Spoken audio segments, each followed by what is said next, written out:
What is the TED? Is it the movie character? No.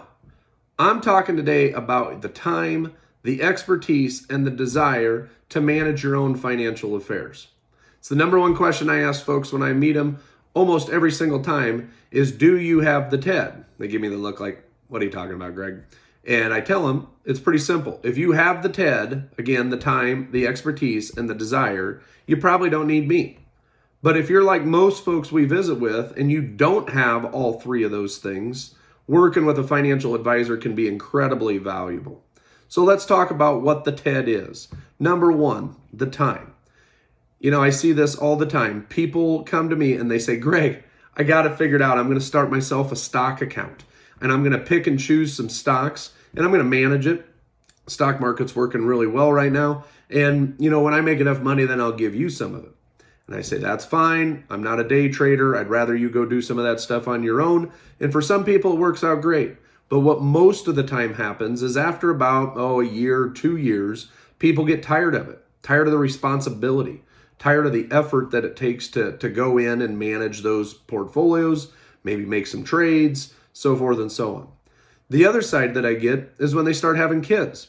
We're all busy with kids' activities. We're running around to ball games, dance studios, you name it, we're going. It's a never-ending story. So the more time you have to spend with your family, the tougher it is to manage that stock portfolio. And you see, we all know the general contractor whose house is falling apart because they spend so much time taking care of other people that they don't take care of themselves. And that's what typically happens when it comes to time. So understanding that you may have the time to do some of that stuff today doesn't mean you're going to have the time for the rest of your life to do those things. So we have to consider how much time do we have to allocate to managing our financial affairs. The E, expertise. Do we have the expertise to take care of our own financial plan?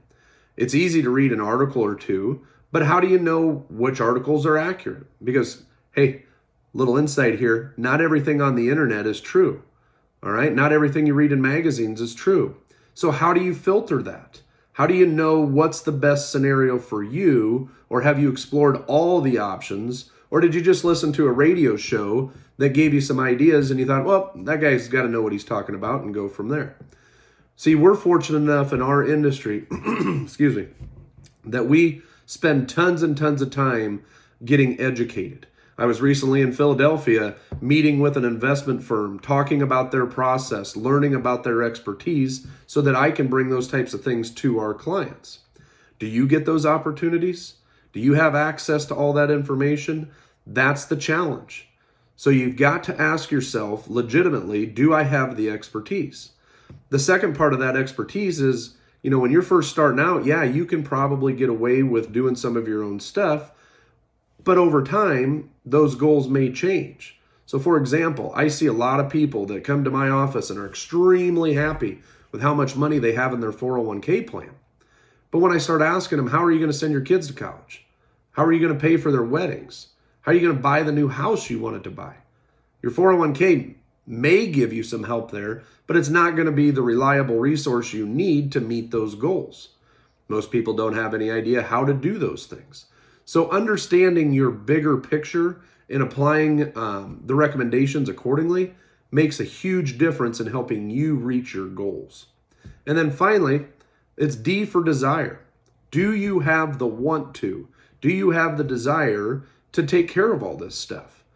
Everybody I meet with today, for the most part, has got stress in their lives. They're super busy at work. They're running all over with their kids or their family members. So do you have the desire to come home and do all the work it takes to manage your own portfolio? Most people I visit with do not. They would rather entrust somebody to help them get to where they want to go. And as I always say, it's better to have a burning desire to reach your goals than it is to have a burning desire to manage your own affairs. Because you don't have to have both. If you have the desire to reach your goals, you can entrust others to help you. Asking for help is certainly okay. So there you have it, folks. Do you have the TED? And the reason I share this topic is because that's the number one determination of whether you should be working with a financial advisor.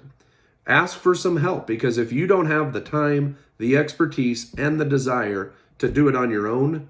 You need to entrust somebody to help you reach your goals, and you just do the things that you do well every day in life, like go to work, take care of your family, enjoy your free time with your loved ones. So hopefully you enjoyed the video. Go out there, follow us on Facebook, subscribe to our YouTube channel, and get on our email list so you can keep getting relevant videos like this to help you build your nest egg. We'll be seeing you soon.